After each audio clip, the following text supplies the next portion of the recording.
Claro. Entonces, bueno, primero muchas gracias a todos, claro, por su participación, sobre todo a Sergio, ¿no? Quería empezar diciendo por qué me parece que este libro que estamos aquí para discutir hoy me parece una contribución muy importante a la discusión de la cultura y política chilenas y más generalmente de toda América Latina, y no solo porque es nuestra tarea aquí de alguna manera elogiar el libro, pero también en la medida en que debería impactar los términos en los que discutimos el libro mismo. Aparte de una bibliografía muy amplia que resume desde una visión crítica muchos de los debates académicos en el ámbito de la cultura y política chilenas de los últimos años, el aspecto que me gustaría más resaltar del libro es que no solo se ofrece como una crítica de cierta tendencia en el discurso público chileno sobre cómo pensar la transición democrática y el golpe de Estado, sino también sugiere posibles alternativas a esos modelos, ya que muchos de nosotros, creo, estaríamos de acuerdo con el diagnóstico que hace Sergio de los actuales debates chilenos. La cuestión es cómo pensar la historia chilena desde una perspectiva que no remite a una teología política. Dice Zizek, tengo una cita de Zizek aquí que a mí me pareció interesante, un poco para poder... pero habría que decir que yo no cito a Zizek en todo el libro, ¿sí? Claro, claro. Sí, claro. Así como caffeine free y Zizek free. Claro. Exacto. Dice Zizek en su nuevo libro sobre Hegel, Less Than Nothing, lo siguiente. Dice, la cita está en inglés: "The main feature of historical thought proper is not mobilism, that is the motif of fluidation or historical relativization of all forms of life, but the full endorsement of a certain impossibility. After a true historical break," eso es interesante, ¿no? Porque ella obviamente está pensando con el evento que no es lo que quiere tratar. "One could not return to the past or go on as if nothing happened. Even if one does, the same practices will have acquired a radically changed meaning." Sin embargo, eso lo posible e imposible sí me parece interesante, ¿no? Por lo que estás haciendo. Entonces, en el análisis que hace el libro, podemos decir que el evento que inaugura un pensamiento de lo imposible, aunque la cuestión es que el actual debate chileno no siempre se da cuenta de ello de manera adecuada, es el golpe de Estado. Un golpe que, al reconfigurar la antigua relación entre sociedad política, sociedad civil y cultura a través del aparato del Estado y su administración de la soberanía política, cambia lo que es posible pensar, la imposibilidad, es decir, imposibilidad y posibilidad misma de pensar la vida en común. Podemos decir incluso las posibilidades del habla, no citando el libro, y aquí tengo una cita. "El efecto de la intervención militar fue la expropiación radical de la lengua festiva en la cual y con la cual Chile y América Latina podían imaginarse a sí mismos. Un golpe a la lengua de la imaginación política y literaria del continente que había alcanzado con la unidad popular su momento más alto." En la cita.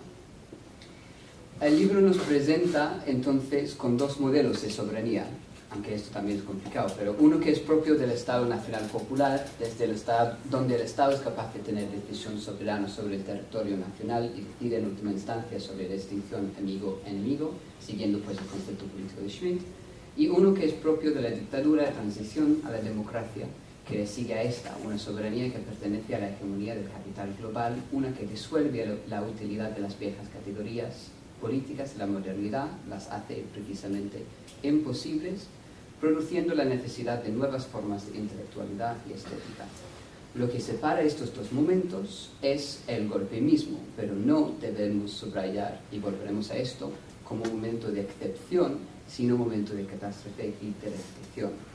De este modo, Villalobos, Sergio, es capaz de demostrar cómo el discurso popular sobre transición, las celebraciones bicentenarias, la nueva historiografía chilena en las ciencias sociales, el debate sobre la historia del arte, etc., tiene una cierta complicidad con el nuevo orden de las cosas inaugurado por la dictadura en la medida en la que no son capaces de pensar fuera de este modelo. El caso de la teorización de la escena lanzada por Nelly Richard, entre otros teóricos, es uno de los casos más claros en ese respecto.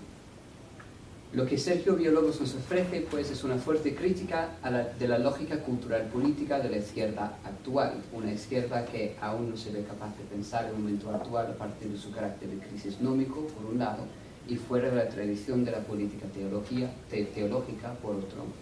En nombre, pues, de, y eso se necesita, terminar de una vez con la terapia y darle paso a la política, Villalobos quiere romper con una visión histórica de Chile que entiende el golpe de Estado como interrupción en la historia del progreso de la civilización, en la que la transición democrática sería heredera directa de los logros del momento anterior al 11 de septiembre de 1973. Es entonces también una crítica, a mi modo de ver, a lo que Wendy Brown llama el moralismo de la izquierda, un síntoma de una izquierda debilitada tras la caída del llamado socialismo real, en el que ésta, incapaz de soñar con demandas de redistribución económica, se contenta con demandas de tipo política identitaria fuertemente basada en un trabajo de duelo histórico que resulta en una nueva normatividad de la historia. Aquí tengo una cita de Villalobos.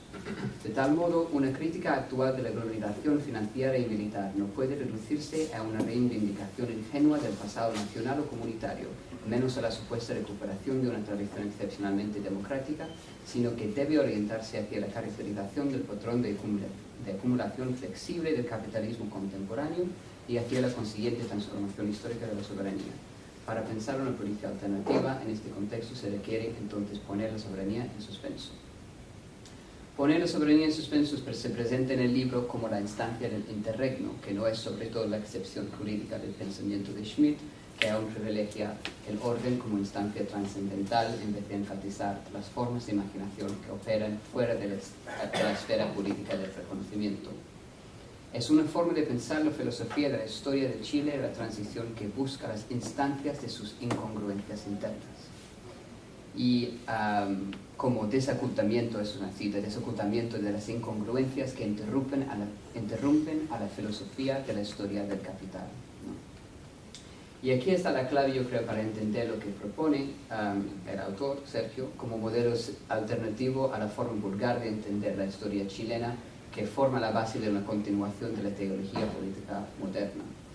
Desde las formas históricas de la imaginación social, que yo entiendo como formas de imaginar la vida en común que se hacen posibles en cada momento histórico particular, se puede establecer una relación nueva con la estética, el derecho y la historia, no a partir de un principio puro y auténtico, una nueva normatividad histórica, bien nacional o global, sino a partir de las maneras en que uno habita el lenguaje, el territorio, el derecho y hasta incluso la historia, sin que todo esto claramente,